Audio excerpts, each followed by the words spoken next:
श्री सरस्वती मैया की जय। भोजन अवस्था निरपेक्ष बुढ़ापा। यदि कोई व्यक्ति जवानी में ही बूढ़ा दिखने लगे या बूढ़ा भी जवान दिखे तो वो उस प्रकार का योग यहाँ आता है। धन स्थान में यदि केतु हो तो व्यक्ति को जल्दी बुढ़ापा आ जाता है, यहाँ केतु हो तो।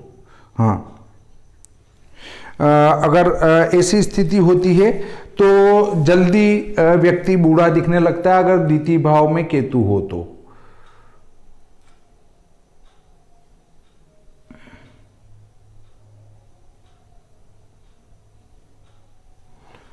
ठीक है,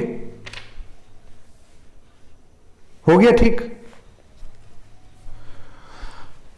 ऐसे ही ये विभिन्न योग हैं। भोजन प्रकार संबंधी योग। द्वितीय पाप युक्त हो।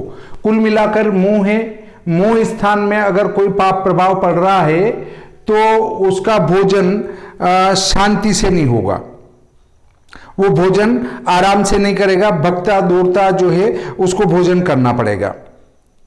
द्वितीय और द्वितीय मतलब इसका स्वामी बुध, ये पाप मध्य, यहां शनि यहां बैठा है, यहां देख रहा है तो उससे प्रभावित हो रहा है।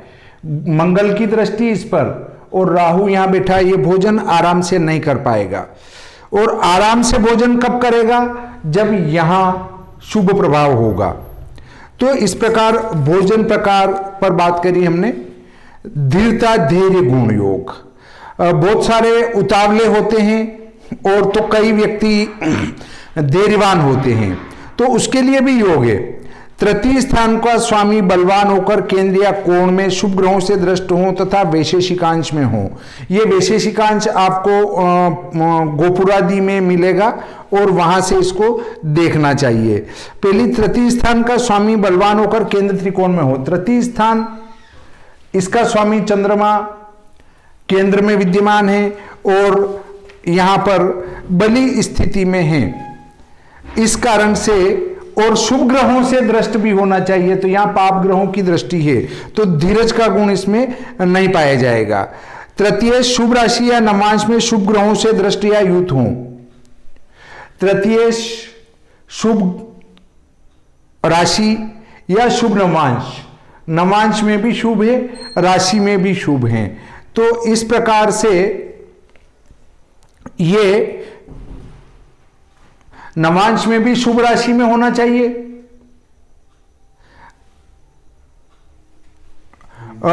राशि गुण धर्म विवेचन में मैंने लिखा है कि कौन सी शुभ राशि है और कौन सी अशुभ राशि है, आप वहां से इसको उठा सकते हैं। श्री भाद्रव माता पंचांग, उसके राशि गुण धर्म विवेचन में देखिए आप, शुभ राशि अशुभ राशि लिख रखी है। पृष्ठ क्रमांक 111-12 के लगभग मिलेगी ये। उसमें राशि गुण धर्म विवेचन देखो आप, उसमें शुभ राशि कौन सी है, अशुभ राशि कौन सी है, वो वहां पर मिल जाएगा आपको। और ऐसे ही पिशुन चुगलखोर योग। यदि लग्नेश पंचम स्थान में हो, यहां का अधिपति अगर यहां पर बैठा है तो वो चुगलखोर होगा, चुगलखोर होगा। इसी प्रकार से यदि लग्नेश पाप ग्रह हो, लग्न का अधिपति यदि पाप ग्रह हो, पाप ग्रह कब होगा? जब यहां पर मेष वृश्चिक राशि होगी या मकर कुंभ राशि होगी, तो यहां का स्वामी पाप ग्रह होगा। तो ऐसी स्थिति में वो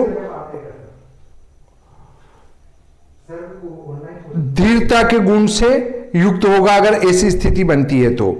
चुगलखोर में यदि लग्नेश पंचम में हो, लग्नेश पाप ग्रह हो, तो वो चुगलखोर होगा। यदि यहां का यहां हो या यहां पाप ग्रह लग्नेश हो। लग्नेश पाप ग्रह कब होगा? जब मेष वृश्चिक मकर कुंभ राशि यहां होगी, तब वो पिशुन चुगलखोर का योग बैठेगा। चांडाल प्रकृति योग। राहु गुरु साथ हो तथा वहां पर पाप ग्रहों की दृष्टि हो। राहु गुरु ये और ये साथ में हो और इन पर पाप ग्रह की दृष्टि हो, तो वो व्यक्ति चांडाल प्रकृति का होता है। इस प्रकार के योग हैं। निचाचारी व म्लेच्छ योग, लग्न में शनि का दृष्कान हो, अर्थात दृष्कान कुंडली में यहां शनि का मकर कुंभ राशि हो लग्न में दृष्कान में, तो अभी तो अपने दृष्कान में कन्या राशि है शायद, दृष्कान लग्न 2, दृष्कान लग्न 2 है, तो ये योग इसमें नहीं बन रहा है। तो लग्न में शनि का दृष्कान हो, चंद्रमा केंद्रगत होकर लग्न को देखता हो तो मनुष्य नीच कार्य करने वाला होता है। चंद्रमा लग्न को कब देखेगा? जब वो यहां बैठेगा। चंद्रमा यहां बैठा हो और यहां पर जो दृष्कान हो, दृष्कान वो कौन सा होना चाहिए? वो शनि का दृष्कान हो, अर्थात दृष्कान कुंडली में लग्न मकर या कुंभ हो और यहां लग्न कुंडली में यहां चंद्र बैठा हो, तो ऐसी स्थिति में वो निचाचारी और म्लेच्छ प्रकृति का व्यक्ति होगा, गलत कार्य करने वाला होगा। ये योग इस प्रकार से देख सकते हैं। अब आप कहते हैं, बहुत कई व्यक्ति प्रश्न करते हैं कि ये दृष्कान कुंडली किस काम की है, तो जो बीच बीच में जो ऐसे योग पढ़ते हैं, दृष्कान कुंडली को देखो, त्रिशांश को देखो, द्वादशांश को देखो, नवांश को देखो, तो वहां पर इनको देखा जाता है कि ये कुंडली वहां उपयोगी है। हर जगह की स्पेशली इस कुंडली का फल कथन करो तो वो नहीं होता है, उसके लिए भी अलग अलग है। जैसे स्यात् नवांशे तु कलत्र सौख्यम, इस कुंडली से पत्नी के सुख का विचार होता है। तो इस ऐसे अलग अलग कुंडली से, दृष्कान से स्यात् भावजम भ्रातृ सौख्यम, दृष्कान कुंडली से जो है भाई के सुख का विचार होता है, द्वादशांश कुंडली से माता पिता के सुख का विचार होता है, तो वो भी अलग अलग प्रकार से उसको देखा जाता है। जाति वृंशादि योग, जाति वृंशादि योग पर हम आते हैं तो व्यक्ति बहुत सारे धर्म परिवर्तन कर लेते हैं, बहुत सारे अंतरजाति विवाह कर लेते हैं, बहुत सारे ये जाति वृंश के योग होते हैं। षष्ठेश और लग्नेश यदि लग्न में हो, छठे भाव का अधिपति शुक्र और लग्नेश भी शुक्र, वो यदि यहां विद्यमान हो, अथवा लग्नेश षष्ठ स्थान में षष्ठेश से दृष्ट हो, तो मनुष्य अपनी जाति के या परिचित लोगों के कारण पीड़ित होता है।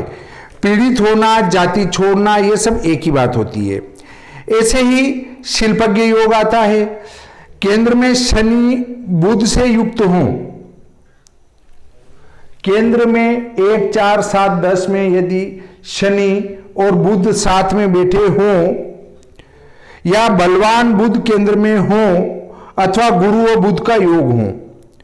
बलवान बुध केंद्र में हो, बलवान बुध बलवान नहीं है क्योंकि वो नीचाभिलाषी है। मीन पर बुध नीच का होता है, इसलिए वो नीचाभिलाषी है, तो बलवान नहीं है बुध।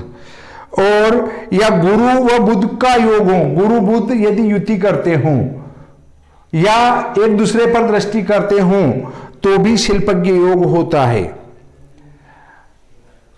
इस प्रकार के योग हो तो व्यक्ति शिल्प कला कारीगरी जानने वाला होता है। भोजन रस प्रिय योग, देखिए मैं इसका एक प्रैक्टिकल उदाहरण बताता हूं। मेरे बालक के यहां पर बुध स्वक्षेत्री है केंद्र में, तो बुध बलवान है और बलवान और केंद्र में भी है, इससे इसके शिल्पज्ञ योग बनता है। तो वो प्रैक्टिकली कुछ न कुछ ऐसे नई चीजें करता रहता है। बुध और बृहस्पति यदि षष्ठ स्थान में हो तो मनुष्य नमकीन पदार्थ पसंद करता है। यदि यहां पर बुध और गुरु बैठे हों तो वो नमकीन पसंद करेगा। षष्ठ यदि गुरु या शुक्र हो, अर्थात षष्ठ स्थान में 9, 12, 2, 7 राशि हो तो मनुष्य मीठे पदार्थों का शौकीन होता है। यहाँ 7 राशि है, इसलिए ये मीठे पदार्थों का शौकीन होगा। अब कौतुकी योग पे आते हैं। देखो, जो हंसी मजाक ज्यादा करता हो, गाना बजाना करता हो, नाचना का काम करता हो, उनके लिए ये योग होते हैं। लाभेश लग्न में हो, लाभेश मतलब एकादश भाव का अधिपति लग्न में बैठा हो तो ये योग बनता है। लाभेश शुभ ग्रह हो या बलि हो, लाभेश शुभ ग्रह हो या बलि हो, लाभेश है गुरु और वो बलि तो है परंतु साथ में केतु हो गया, इसलिए ये पीड़ित हो गया। व्यक्ति के मन में उत्कंठाएं बहुत उत्पन्न होगी परंतु वो जो है उस ओर ध्यान नहीं लगाएंगे। अब आलसी योग, बहुत सारे हम कहते नहीं कि हमारे तो बहू बहुत आलसी है, हमारे तो बेटी बहुत आलसी है, मेरा बेटा बहुत आलसी है, मेरी पत्नी बहुत आलसी है, और पत्नी कहती मेरे पति बहुत आलसी हैं। तो जब उनके ऐसे योग पड़े हैं तो वो होंगे ही आलसी, कुछ भी नहीं कर सकते। और अब जो योग पड़ा है वो फल कब करेगा, उसके लिए वो जो योग उत्पन्न करने वाले ग्रह हैं उनके पीरियड में वो ग्रह फल करेगा। गुरु व शनि का योग हो, गुरु शनि या तो साथ में हो, या दोनों परस्पर दृष्टि कर रहे हों, या दोनों परस्पर केंद्र में हों, तब ऐसा आलसी योग बनता है। तो जब गुरु में शनि या शनि में गुरु आएगा तो व्यक्ति कुछ भी काम करने का शौकीन नहीं रहेगा, सोने का विचार करेगा कि मैं सोया रहूं चुपचाप।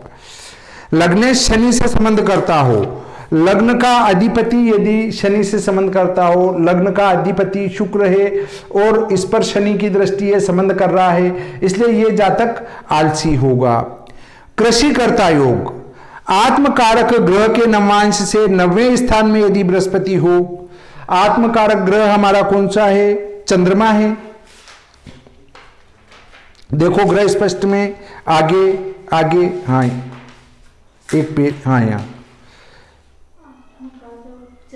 आत्मकारक हमारा चंद्रमा है।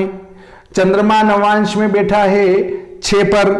अब 6 पर यहां से देखो ये लिखा है आत्मकारक ग्रह के नवांश से 90वें स्थान में यदि बृहस्पति हो, तो ये यहां से 7, 8 और 9 यहां बृहस्पति नहीं है, इसलिए ये योग नहीं बनेगा।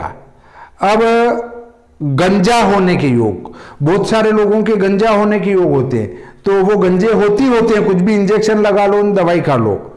देखिए धनु या वृषभ लग्न में जन्म हो, धनु या वृषभ लग्न में जन्म हो और लग्न को क्रूर ग्रह देखते हो, वृषभ लग्न में जन्म है परंतु इसको क्रूर ग्रह मंगल देख रहा है, तो इसके गंजे होने के योग दिखते हैं।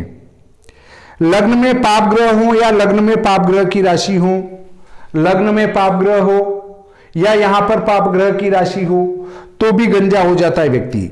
अब आंखों का स्वरूप, आंखों, ये दोनों आंखें हैं, यदि यहां पर शुभ ग्रह का प्रभाव होता है तो उसकी आंखें शुभ होती है, और यदि अशुभ ग्रहों का प्रभाव होता है तो आंखें भी उस प्रकार से कमजोर होती है।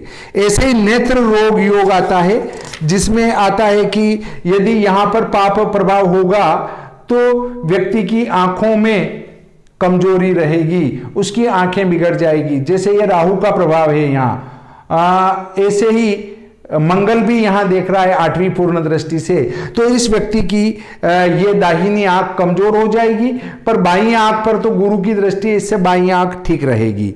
ऐसे ही अंध योग आता है, लग्नेश यदि सूर्य व शुक्र के साथ त्रिक स्थानों में हो तो मनुष्य जन्मांध होता है।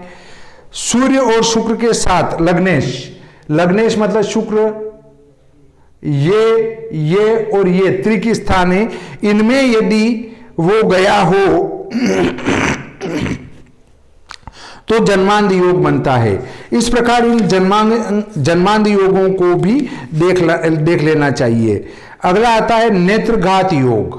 मंगल द्वादश स्थान में हो तो बाएं नेत्र में, मंगल 12वें हो तो बाएं नेत्र को कमजोर करता है, और शनि द्वितीय स्थान में हो तो दाएं नेत्र को चोट लगती है। शनि यहां बैठा हो,